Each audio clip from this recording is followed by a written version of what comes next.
In tonight's Q2 Rewind, we're rolling back the clock to 1979.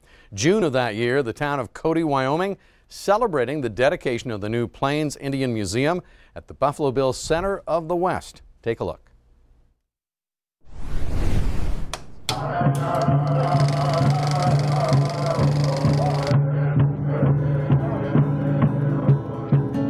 June 14th, 1979. Representatives from 14 Native American tribes, a row of dignitaries, and a sea of onlookers gathered to welcome the newest addition to the family of museums at the Buffalo Bills Center of the West in Cody, Wyoming.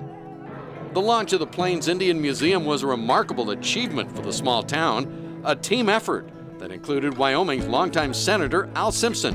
It was about the best start to become a truly distinguished museum. And also a Native American advisory board that guided the museum's every step. The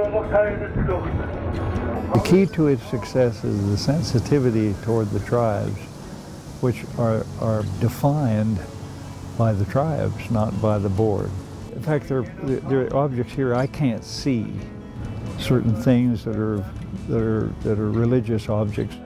The museum's first curator was Fort Belknap's George Horsecapture, championed Native voices in the museum's planning, and went on to have a prominent museum and academic career on a national scale.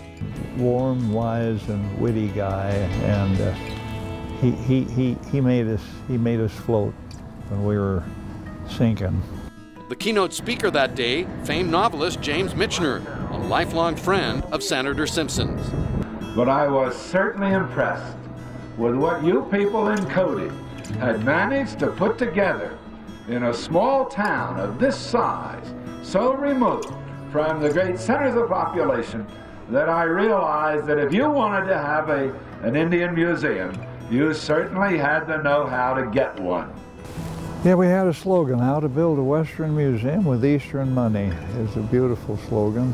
That meant harnessing the love these visitors had for the romance and the character of the West, and to sell the dream of preserving and honoring that history. The way you preserve it is to build structures and keep the collections together and change them. And you know, here's today, the place is packed.